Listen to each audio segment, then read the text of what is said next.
Welcome back to my channel. Last video में हमने unit 2 cover किया था। इस वीडियो में हम यूनिट 3 कवर करने वाले हैं। तो स्टार्टिंग होगी MIS से। MIS stand for marketing information system.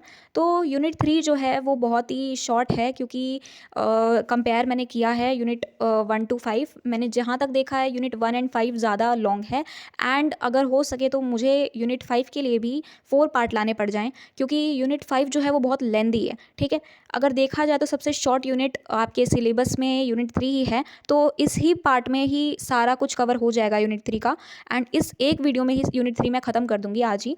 तो स्टार्ट करते हैं बिना देरी किए। तो MIS क्या होता है? MIS stand for marketing information system. ये एक स्ट्रक्चर्ड सिस्टम है जो मार्केटिंग इन्फॉर्मेशन को कलेक्ट करता है, एनालाइज करता है, स्टोर करता है और डिस्ट्रीब्यूट करता है, ताकि ऑर्गेनाइजेशन में इफेक्टिव डिसीजन मेकिंग हो सके। ठीक है, अब इसका कंसेप्ट ये कहता है कि MIS एक कॉन्टिन्यूस और ऑर्गेनाइज्ड इन्फॉर्मेशन फ्लो होता है। अब गाइज देखो, MIS ही नहीं, जितना भी जो भी मार्केटिंग का आप अभी तक सब्जेक्ट पढ़ रहे हैं मार्केटिंग मैनेजमेंट में, उसमें हर एक चीज़ ही कॉन्टिन्यूस प्रोसेस है। बिना कॉन्टिन्यूस प्रोसेस के आपका कोई भी जो भी टॉपिक है वो नहीं हो पाएगा, ना थ्योरेटिकल ना प्रैक्टिकल। हर एक चीज़ प्रैक्टिकल मांगता है, कॉन्टिन्यूस। ठीक है, हर एक चीज़ ऑनगोइंग प्रोसेस है अपने आप में। ठीक है, नेक्स्ट वाले पॉइंट में बताया है कि ये रेलेवेंट, एक्यूरेट और टाइमली डेटा प्रोवाइड करता है मार्केटिंग मैनेजर्स को। ठीक है, अब इसमें क्या होता है, ये हेल्प करता है समझने में कि मार्केटिंग कंडीशंस कैसी हैं, मार्केट कस्टमर का बिहेवियर कैसा है, कॉम्पिटिटर की एक्टिविटीज़ क्या क्या है। ठीक है, ये अनसर्टेनिटी को कम करता है और डेटा बेस्ड डिसीजंस को प्रोवाइड करता है। ठीक है, अब ऑब्जेक्टिव्स क्या क्या हैं, क्यों हम जो MIS है वो कर रहे हैं, क्यों इसका इसका क्या मोटिव है। ठीक है, मोटिव इसका ये है कि प्लानिंग इम्प्लीमेंट करना और कंट्रोल करना। ठीक है, जो भी है सपोर्ट करना हर चीज़ को। एंड डिसीजन मेकिंग वाला तो मैं यूनिट 2 से ही बोलती आ रही हूँ, आपको याद हो गया होगा। डिसीजन मेकिंग वाला एफिशिएंसी जो है उसको इंप्रूव करना, एंड बिजनेस रिस्क और अनसर्टेनिटी को कम करना, रिलायबल और अपडेटिव इन्फॉर्मेशन देना। ठीक है, ये इसका ऑब्जेक्टिव है। अब इसके अगर कंपोनेंट की बात करें तो इसका जो कंपोनेंट है उसमें फर्स्ट कंपोनेंट इसमें दिया हुआ है, that is the internal record system. ठीक है, इंटरनल रिकॉर्ड सिस्टम में क्या बताया है कि कंपनी डेटा जैसे sales reports, invoices, financial records. ठीक है, तो इसका जो परफॉर्मेंस और पास्ट रिजल्ट्स होता है उसको ट्रैक करने में हेल्प मिलती है। ठीक है, सेकंड वाले पॉइंट में ये बताया है, इसका सेकंड वाला कंपोनेंट ये है कि मार्केटिंग इंटेलिजेंस सिस्टम में क्या होता है, एक्सटर्नल सोर्सेज से डेटा कलेक्ट करना।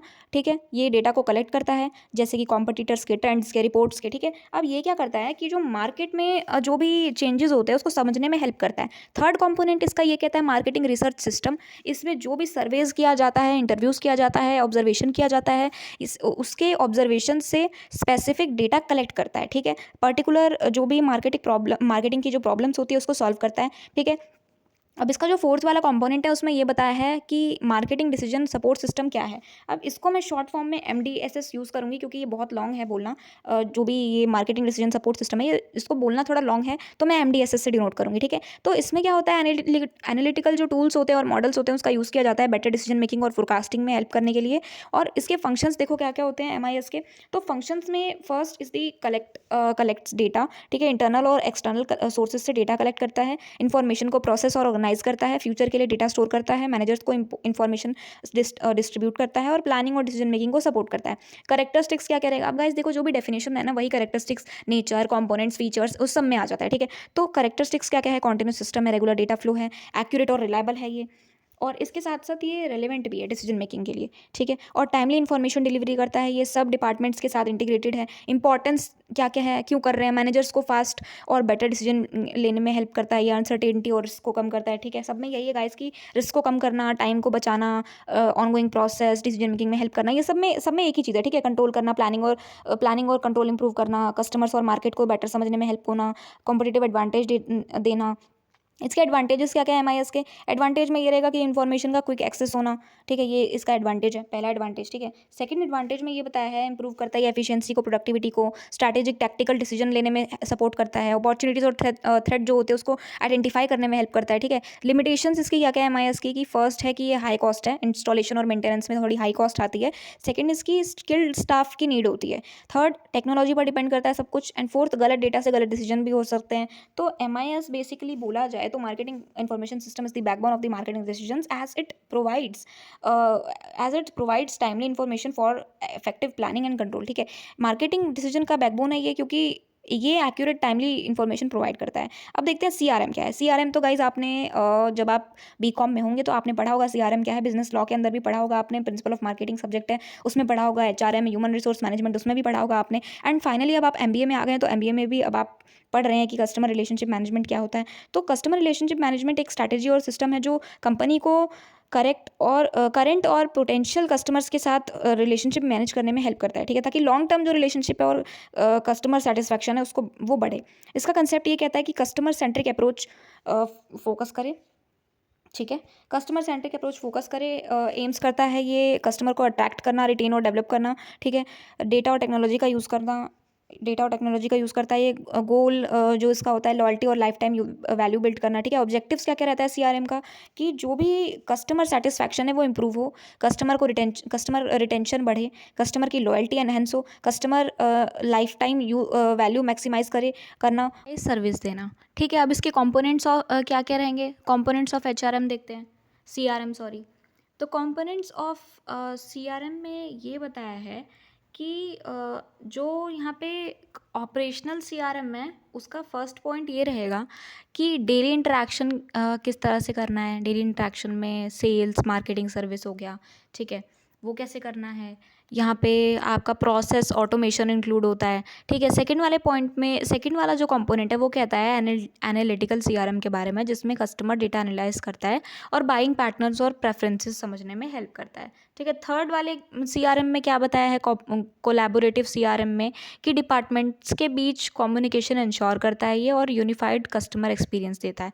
अब इसका फंक्शन क्या क्या रहेगा, फंक्शंस ऑफ सीआरएम। तो फंक्शन ऑफ सीआरएम में हम ये देखेंगे कि जो भी यहाँ पे कस्टमर डेटा रहेगा वो कलेक्ट और स्टोर करता है ये, और कस्टमर इंटरेक्शन ट्रैक करता है, पर्सनलाइज्ड कम्युनिकेशन में हेल्प करता है, कस्टमर सर्विस मैनेज करता है और मार्केटिंग कैंपेन्स को सपोर्ट करता है। अब इसके फीचर्स क्या क्या रहेंगे, फीचर्स देखो ज़रा। फीचर्स में पहला फीचर ये बताया है कि सेंट्रलाइज्ड कस्टमर डेटाबेस रहेगा इसमें, सेल्स और मार्केटिंग ऑटोमेशन रहेगी, एंड इसमें कस्टमर इंटरेक्शन भी रहेगा, ट्रैकिंग, ठीक है, डेटा एनालिसिस और रिपोर्टिंग रहेगी इसमें। मल्टीनेशनल चैनल जो मल्टी चैनल्स होते हैं कम्युनिकेशन के लिए, जैसे कि ईमेल सोशल मीडिया वगैरह, ठीक है, वो सब रहेंगे। एंड इंपॉर्टेंस की अगर मैं बात करूँ तो इंपॉर्टेंस में क्या क्या होगा, इंपॉर्टेंस में ये स्ट्रॉन्ग रिलेशनशिप बिल्ड करेगा कस्टमर्स के बीच में, इंक्रीज करेगा कस्टमर का retention and loyalty, and improve करेगा कस्टमर के सेटिस्फैक्शन को। ये also this also helps in decision making, provides competitive advantage, ठीक है। डिसीजन मेकिंग वाला पॉइंट तो मैं अब क्या ही बोलूँ, ठीक है। एडवांटेज ऑफ सीआरएम, एडवांटेजेस में क्या क्या पढ़ने को मिलेगा। एडवांटेज में पहला ये है कि कस्टमर नीड्स बेटर समझ आती है इससे, कम्युनिकेशन इंप्रूव होगी, सेल्स और प्रॉफिट बढ़ेगा, और कस्टमर क्वेरीज एफिशिएंटली हैंडल होंगी, और लॉन्ग टर्म ग्रोथ जो होगा सपोर्ट करेगा उसको, ठीक है। लिमिटेशंस इसका क्या क्या रहेगा, लिमिटेशन ऑफ सीआरएम, लिमिटेशन में ये बताया है कि हाई कॉस्ट भी आ सकती है, और ट्रेनिंग और स्किल्ड स्टाफ की ज़रूरत पड़ेगी, डेटा प्राइवेसी और सिक्योरिटी का इशू रहेगा। अब जहाँ पे ओवरलोड ऑफ डेटा रहेगा गाइस, तो एक बात बताओ, ऐसा तो है नहीं कि डेटा प्राइवेट रहेगा, ठीक है, कहीं कभी ना कभी तो कोई ना कोई प्रॉब्लम आएगी, इशू क्रिएट होगा, ठीक है, तो वो रेयर केस है। सिस्टम कम्प्लेक्स होगा, और सीआरएम में अगर मैं सिंपल लैंग्वेज में अगर बात करूँ सीआरएम क्या है, तो सीआरएम कंपनीज को लॉन्ग टर्म रिलेशनशिप बिल्ड करने में हेल्प करता है बाय अंडरस्टैंडिंग कस्टमर नीड्स और पर्सनलाइज्ड सर्विस देने से, ठीक है। और इसमें कस्टमर इंगेजमेंट मार्केटिंग एक पॉइंट आता है जो बताता है कि ये रहा, जो ये बताता है कि किस तरह से कस्टमर के साथ मीनिंगफुल इंटरेक्शन होता है, ठीक है। इसमें बताया है कि कस्टमर इंगेजमेंट मार्केटिंग का मतलब है कि कस्टमर के साथ मीनिंगफुल इंटरेक्शन और रिलेशनशिप क्रिएट करना, ताकि वो ब्रांड के साथ एक्टिवली कनेक्टेड रहें, ठीक है। इसके कंसेप्ट में ये बताया है ये एक टू वे कम्युनिकेशन होता है। अब गाइज एक बात बताओ, ये तो सिंपल सी बात है, अगर बायर और सेलर है तो ये दो लोग ही हुए ना, तीन लोग थोड़ी ना हुए, या एक लोग थोड़ी ना हुआ। अब वो अपने आप से तो बात करेगा नहीं, अपनी आत्मा से थोड़ी ना बात करेगा, दो लोग हैं तो ऑब्वियस सी बात है, बायर जो है वो क्या करेगा, बाय करेगा, एंड सेलर क्या करेगा, सेल करेगा, दो लोग हुए यहाँ पे। एंड सेकंड वाले पॉइंट में बताया है कस्टमर्स सिर्फ बायर्स नहीं पार्टिसिपेंट्स बन जाते हैं, ठीक है। इमोशनल कनेक्शन और लॉयल्टी बिल्ड करता है ये, मल्टीपल चैनल्स यूज़ होते हैं इसमें, जैसे सोशल मीडिया ऐप्स, वेबसाइट्स वगैरह, ठीक है। इसका ऑब्जेक्टिव क्या क्या रहेगा, ऑब्जेक्टिव में पहला ऑब्जेक्टिव ये रहेगा कि जो भी कस्टमर का इन्वॉल्वमेंट है वो उसको बढ़ाएगा ये, इंक्रीज़ करेगा, ठीक है। स्ट्रॉन्ग इमोशंस कनेक्ट करेगा, लॉयल्टी और रिटेंशन इंप्रूव करेगा, और कस्टमर पार्टिसिपेशन और फीडबैक लेना, ये इसका ऑब्जेक्टिव रहेगा। ब्रांड एडवोकेसी क्रिएट करना, कस्टमर ब्रांड्स प्रमोट करें, ठीक है, ये सब रहेगा इसमें। एंड एलिमेंट्स की अगर मैं बात करूँ, कुछ की एलिमेंट्स हैं इसके कस्टमर एंगेजमेंट के जो बहुत इंपॉर्टेंट है, ठीक है। First is the interaction, continuous, मतलब इंटरेक्शन में क्या होता है, कंपनी और कस्टमर के बीच कॉन्टीन्यूअस कम्युनिकेशन होता है। अब इसमें क्या क्या इंक्लूड होता है, कमेंट्स, मैसेजेस, फीडबैक्स जो होता है, ठीक है, फीडबैक वगैरह देना।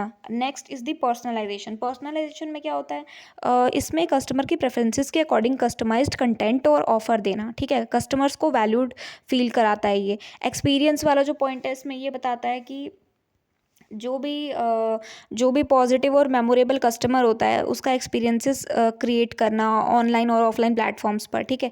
वैल्यू क्रिएशन में क्या बताता है, यूज़फुल कंटेंट, ऑफर्स या सॉल्यूशन देना, सिर्फ प्रोडक्ट बेचना ही नहीं होता इसमें। चैनल्स ऑफ कस्टमर एंगेजमेंट में क्या बताया है, चैनल्स ऑफ कस्टमर एंगेजमेंट में बताता है कि किस तरह से सोशल मीडिया प्लेटफॉर्म्स का यूज़ किया जाता है, जैसे इंस्टाग्राम, यूट्यूब वगैरह, ठीक है। आजकल तो बहुत सारे सोशल मीडिया प्लेटफॉर्म्स है जहाँ पे आप अपना एडवर्टीजमेंट कर सकते हैं, कंपनी वेबसाइट और मोबाइल ऐप्स हो गए हैं, ईमेल मार्केटिंग कर सकते हैं, ऑनलाइन कम्युनिटीज़ और फॉरम्स जो होते हैं उसका यूज़ कर सकते हैं, कस्टमर सपोर्ट प्लेटफॉर्म्स भी हैं आज के टाइम पे।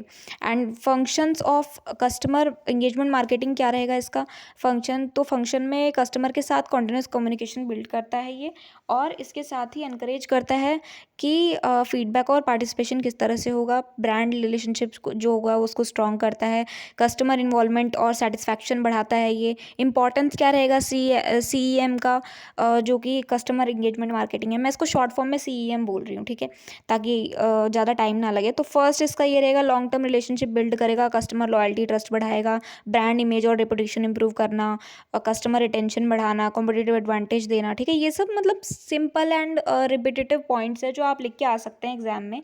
एंड इसका इंपॉर्टेंस के बाद आ जाता है एडवांटेज। एडवांटेज में क्या कह रहा है कि स्ट्रॉन्ग कस्टमर रिलेशनशिप बिल्ड होगा, ब्रांड अवेयरनेस इंक्रीज होगी इससे, कस्टमर सेटिस्फैक्शन बढ़ेगा, रिपीट परचेज बढ़ेगा, word of mouth promotion encourage करेगा, ठीक है। लिमिटेशंस इसकी क्या क्या रहेंगी कि कॉन्टीन्यूअस एफर्ट और टाइम लगता है, और इसमें क्या होता है ना, डिफ़िकल्ट होता है मैनेज करना, थोड़ा सा लार्ज कस्टमर जो होता है उसको मैनेज करना मुश्किल हो जाता है, नेगेटिव फीडबैक जल्दी स्प्रेड हो जाता है, ठीक है। रूमर्स आजकल कितने ज़्यादा फैल जाते हैं एक ही बार में, एंड प्रॉपर स्ट्रैटेजी और टूल्स की भी ज़रूरत होती है इसमें, तो ये थोड़ा सा टफ हो जाता है, लिमिटेशंस में ये सब रहेगा। एंड इसमें अगर सिंपल में मैं बात करूँ, कस्टमर एंगेजमेंट मार्केटिंग का फोकस होता है स्ट्रॉन्ग रिलेशनशिप को बिल्ड करना, ठीक है, by actively involving customers with the brand, ठीक है।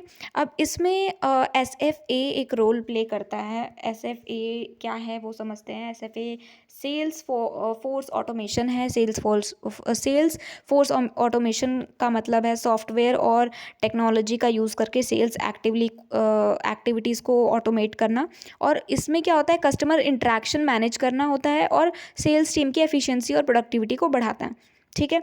कंसेप्ट में ये है कि SFA मैनुअल सेल्स, मैं SFA बोल रही हूँ गाइस, ठीक है, चलेगा ना आपको। SFA मैनुअल सेल्स वर्क को ऑटोमेटेड सिस्टम से रिप्लेस करता है, सेल्स पीपल को एडमिनिस्ट्रेटिव काम से फ्री करके सेलिंग पर फोकस करने देता है ये। एंड इसमें क्या होता है, कस्टमर डेटा, सेल्स ट्रैकिंग और कम्युनिकेशन को एक सिस्टम में इंटीग्रेट करना होता है, एंड सेल्स ऑपरेशंस में स्पीड, एक्यूरेसी और कोऑर्डिनेशन को इम्प्रूव करता है ये। गाइस सब में एक ही पॉइंट है, ठीक है, ये SFA थोड़ा सा अलग था, बाकी सब में एक ही जैसा पॉइंट था जो हमने पीछे किया, ठीक है। इसका जो भी ऑब्जेक्टिव है, ऑब्जेक्टिव मैंने आपको बता दिया, ठीक है। ऑब्जेक्टिव क्या क्या रहेगा, की फंक्शंस देखो ज़रा, इसके की फंक्शंस कुछ हैं, 4-5 की फंक्शंस है इसके। फर्स्ट की फंक्शन इसका ये रहेगा, lead management, potential customers leads यानी कि जो होते हैं जो उनको ट्रैक और मैनेज करता है, ये लीड्स को एक्चुअल कस्टमर्स में कन्वर्ट करने में हेल्प करता है। सेकेंड इसका ये रहेगा कॉन्टैक्ट मैनेजमेंट, कॉन्टैक्ट मैनेजमेंट में स्टोर्स और जो भी कस्टमर इंफॉर्मेशन स्टोर और जो भी होते हैं उनको ऑर्गेनाइज करता है, और कंप्लीट जो भी इंट्रैक्शन होता है उसकी हिस्ट्री मेंटेन करता है। सेल्स ट्रैकिंग में क्या होता है, इसमें सेल्स एक्टिविटीज़ और परफॉर्मेंस मॉनिटर करता है, ये डील्स और टारगेट का प्रोग्रेस ट्रैक करता है। ऑर्डर मैनेजमेंट में क्या होता है, ऑर्डर प्रोसेसिंग और जो फॉलोअप्स ऑटोमेट होते हैं उनमें हेल्प करता है, डिलेज और एरर्स ये कम करता है, ठीक है। रिपोर्टिंग एंड एनालिसिस में क्या होता है, इसमें जो भी सेल्स का एक्सपोर्ट किया जाता है जो भी सेल्स का एक्सपोर्ट किया जाता है, जैसे इनसाइट्स वगैरह जो भी होता है वो जनरेट करता है और मैनेजर्स को बेटर डिसीजंस लेने में हेल्प करता है, ठीक है। फीचर इसका यही रहेगा कि ऑटोमेटेड डेटा एंट्री और अपडेट्स में ये हेल्प करता है, एंड रियल टाइम जो सेल्स ट्रैकिंग होती है उसमें मदद मिलती है। सीआरएम सिस्टम्स के साथ इंटीग्रेशन ज़्यादा अच्छे से होता है। सेल्स टीम्स के लिए मोबाइल एक्सेस भी होता है। डैशबोर्ड और रिपोर्टिंग टूल्स भी इसमें होती है। इंपॉर्टेंस में क्या रहेगा कि सेल्स टीम की जो एफिशिएंसी होती है उसको इम्प्रूव करता है। अब गाइस सेल्स वाला बंदा है तो सेल्स की ही इम्प्रूव होगी ना, और एचआर की थोड़ी ना होगी। सेल्स वाला बंदा है, जो जिस फील्ड का पर्सन है उसकी उस फील्ड में ही एफिशिएंसी इंप्रूव होगी, ठीक है। वर्कलोड कम करता है ये और टाइम सेव करता है। कस्टमर इंटरेक्शन और सर्विस इंप्रूव करता है। एक्यूरेट और टाइमली डेटा प्रोवाइड करता है ये। बेटर डिसीजन मेकिंग में सपोर्ट मिलता है। एडवांटेज ये रहेगा इसका कि सेल्स फोर्स की प्रोडक्टिविटी बढ़ाएगा, ह्यूमन एरर्स कम करेगा, और जो भी टीम के अंदर कम्युनिकेशन होगा उसको इम्प्रूव करेगा। बेटर कस्टमर इंसाइट देगा और सेल्स टारगेट अचीव करने में हेल्प करेगा। लिमिटेशन इसकी यही रहेगी कि इम्प्लीमेंटेशन कॉस्ट जो होती है वो हाई होती है, और जो भी ट्रेनिंग वगैरह होती है, टेक्निकल नॉलेज होती है उसकी ज़रूरत होती है यहाँ पे, एंड टेक्नोलॉजी पर डिपेंडेंस होती है ज़्यादा। एम्प्लॉयज़ न्यू सिस्टम अडॉप्ट करने में थोड़ा रेजिस्टेंस दिखा सकते हैं, ठीक है। तो सेल्स फोर्स ऑटोमेशन जो भी है, मैं इसको अगर सिंपल लैंग्वेज में बोलूँ तो इसमें ये क्या होता है, टेक्नोलॉजी का यूज़ करके सेल्स एक्टिविटीज़ को मैनेज और ऑटोमेट करके सेल्स एफिशिएंसी इंप्रूव करता है, ठीक है। बस इसमें यही होता है। यूनिट 3 आपकी ख़त्म होती है यहाँ पे। यूनिट 4 के लिए रेडी रहें।